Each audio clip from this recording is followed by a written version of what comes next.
Hello, thank you for joining Parkinson Voice Project for today's online Speak Out Home practice session. My name is Samantha Allendery. I'm a speech-language pathologist and the founder of Parkinson Voice Project. I am here to help you establish and maintain a consistent Speak Out home practice routine. If you are not already working one-on-one with a Speak Out provider, I hope you have that on your list for the new year. That would be a great goal. So during these sessions, we have been collecting photos of your family or your pets smiling with intent, and we received a beautiful photo of, let me show it to you. It's so adorable. This is Sharuk from Allen, Texas. This is his grandson smiling with intent. Is that just adorable? Sharuk, thank you so much for sharing that photo with us. You can send your photos of your favorite people or pets smiling to intent@parkinsonvoiceproject.org. If you send photos of your grandkids or great-grandkids, make sure you check with their parents that it's okay for us to share the photo online, but I thought that would motivate us to smile with intent. Today's topic, we're going to be talking about gingerbread. Everybody say gingerbread with intent. Ready? Gingerbread. Really get the words in front of you. Ready? Gingerbread. And for the bonus reading, I learned something really interesting about gingerbread. But before we get started, let's smile with intent, just like Sharuk's grandson. Ready? All right, take a sip of water. I know it's strange to have to practice smiling with intent, but that's just the way it is. And people with Parkinson's, people without Parkinson's also have to smile with intent. I am a very serious person, actually. Usually, these online sessions have, I think, helped me to be more, I don't know what the word is, but even I have had to practice smiling with intent. You definitely don't want to do these exercises with someone that is not smiling. Sarah is an expert in smiling, and it's so genuine. Somebody emailed and said, does Sarah always smile that much? And she does, all day long. All right, first, speak out exercise, the warm-up. Lift your voice and project it forward over your computer, over your television. Ready? May, me, my, mo, moo. Again. May, me, my, mo, moo. Connect the syllables. We string them together. Ready? May, me, my, mo, moo. Keep the focus on speaking out. Don't think about anything else. Let's do it again. May, me, my, mo, moo. And one more. Ready? May, me, my, mo, moo. Very good. Go ahead and take a sip of water with intent. I hope you had a good weekend. What did you do with intent? My husband and I went to the Arboretum yesterday, the Dallas Arboretum, to see the lights, the holiday lights. It was our anniversary, by the way, 34 years. Feels like yesterday.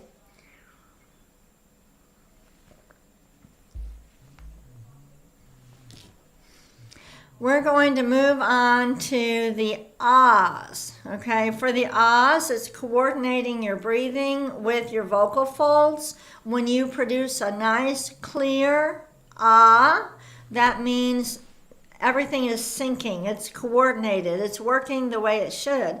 If it's raspy or breathy, then you need to speak out more. Let's try it.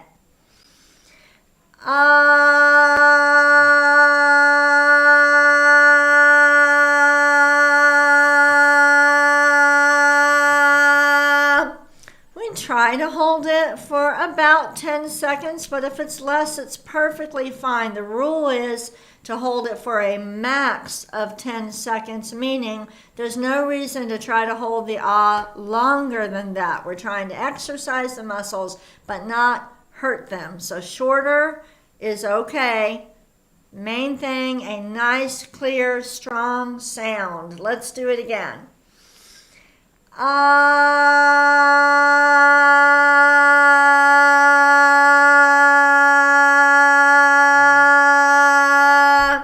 Let that ah float up over your computer. Do it again.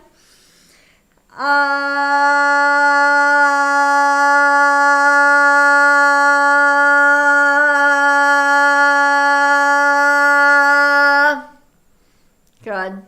Let's do a shorter one. Ready?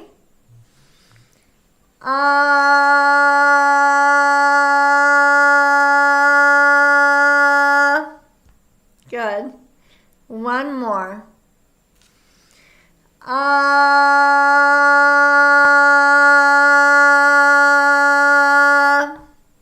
We're done with the ahs. Take a sip of water.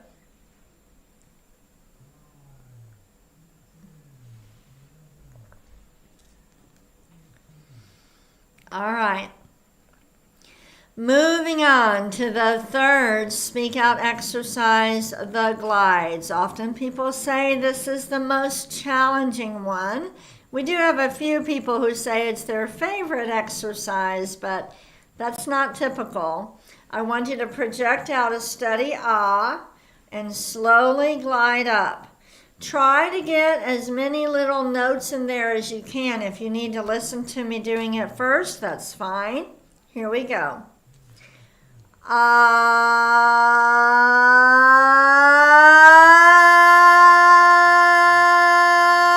Stop all the way. Close your mouth.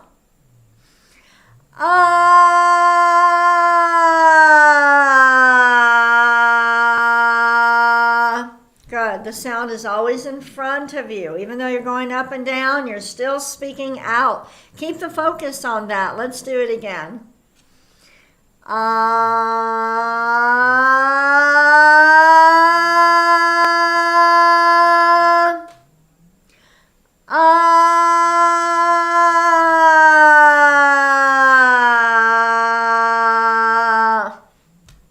Good. Let's do it again.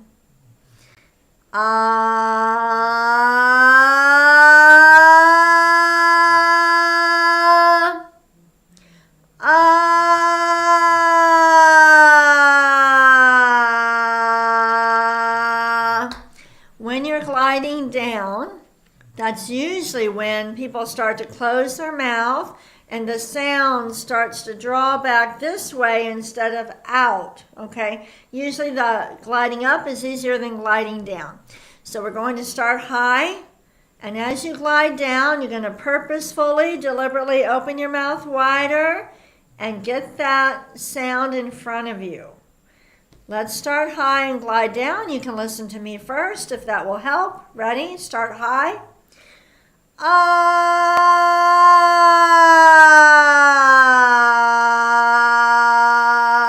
It should not be raspy. It should be clear. If it's not, speak out more. Start high.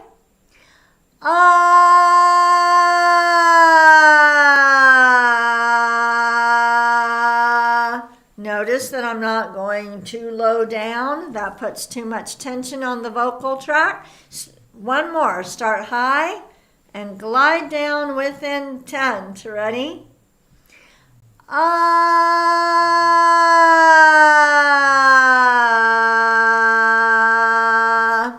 We're done with the glides. Go ahead, take a sip of water. Which of the speak out exercises do you find the most challenging? You could put that in the chat. Keep in mind, I cannot see the comments in the chat while I am conducting this session, but I do go in afterward and look at the comments, and that helps me to plan for future sessions. We're going to move on to speak out exercise number 4, which is the counting sequence. We're going to lift our voices, project the numbers up and over the computer, or if you're using a television, up and over your television. Stop purposefully at the end of each row. Here we go. 1, 2, 3, 4, 5, 6, 7, 8, 9, 10, 11, 12. Good. Let's go backward. Lift the voice. I'm going to use my hands instead. Ready? Start with 12. 12, 11, 10, 9, 8, 7, 6, 5, 4, 3, 2, 1. If you tend to trail off when you're speaking, then you'll want to put a little bit more emphasis on the last number like we just did. Also, when you are doing your reading exercise, you'll put just a little bit more emphasis on the final words, trying to reach out, speak out all the way to the end. Let's do the counting sequence one more time. We will start with number 1 and count to 12. Ready? 1, 2, 3, 4, 5, 6, 7, 8, 9, 10, 11, 12. We're done with the counting. Take a sip of water.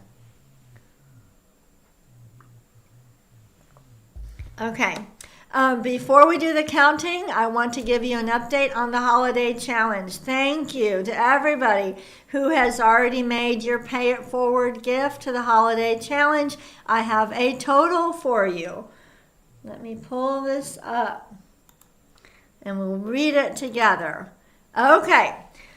All of you know that our goal is to raise $1.5 million by December 31st. Once we hit $1.5 million, a family that has been in our program for many years is going to contribute an additional $500,000. So far we have raised, let's read the number together, $1,074,836. Wow, amazing. Let's read it again with more intent. How much have we raised? $1,074,836. We have 15 days left to reach our $1.5 million goal and earn the $500,000 matching gift. So if you have not made your gift yet, I ask you to please do that. Thank you so much. And if you donate stock, I saw some more stock gifts come in over the weekend. Please make sure you send an email to Intent. Let us know what the stock is, because no names come in on stock gifts and we have no way to thank you. All right, we're moving on to our topic for today, gingerbread. Let's read each sentence with intent. Exaggerate the highlighted words. Ready? Gingerbread is a favorite treat during the holidays. Really reach out for the last word. Ready? Gingerbread is a favorite treat during the holidays. We're lifting. Everybody say Holidays. Ready? Holidays. Good job. Next one. A key ingredient in gingerbread is molasses. Read it again. A key ingredient in gingerbread is molasses. Do you see how I'm lifting molasses? Say that. Molasses. And that's the same way you'll talk to other people. You'll say, how are you? Everybody say that with intent. How are you? Or, I'm doing fine. You're going to reach and speak out. Everybody say, I am doing fine. I am doing fine. Okay? Always speaking out. So what you're doing in the reading, you're going to try to emulate in regular conversation. Let's read this together. There are gingerbread cookies. Again, there are gingerbread cookies. Next. Children enjoy making gingerbread houses. Really lift, speak out on houses. Ready? Children enjoy making gingerbread houses. Again. Children enjoy making gingerbread houses. I used more intent that time. Take a sip of water with intent.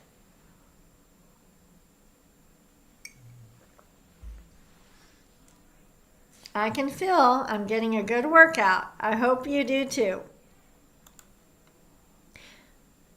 We're going to move on to the conversation exercise. This is where you practice speaking out, but you're not reading the words. You don't have the words in front of you. You've got to organize your thoughts and speak out. So I'm going to ask you, what ingredients do you need to build a gingerbread house? Say each word, lift and speak out.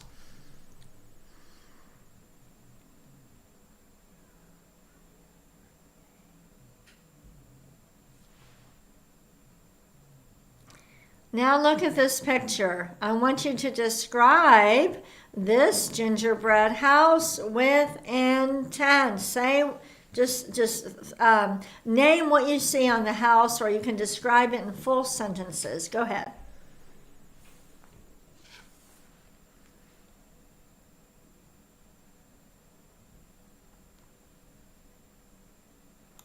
Will you be building gingerbread houses this holiday season? If so, a neat part of our chat feature, you can upload a picture. So feel free to do that anytime. Don't do it right now. Okay, let's finish practicing. But later in the week or during the holidays, go ahead and post a picture of your gingerbread house or decorations you're proud of, or your Christmas tree, anything we can share with each other.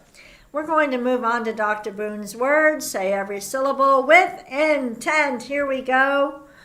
Gula ganga ga. Again. Gula ganga ga. And the next one. Kukamanguka. Exaggerate. Kukamanguka. Next. Gangla. Gangla. And the last one. Kukla. Kukla. Very good. Take a sip of water and we'll move on to the bonus reading. And I wonder if any of you are going to know about what you're about to read. I had not heard this. Here's the bell.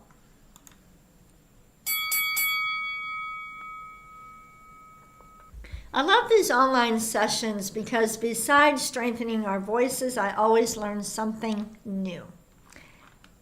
All right, here's the bonus reading. I want you to exaggerate the highlighted words, emphasize them. Okay, here we go.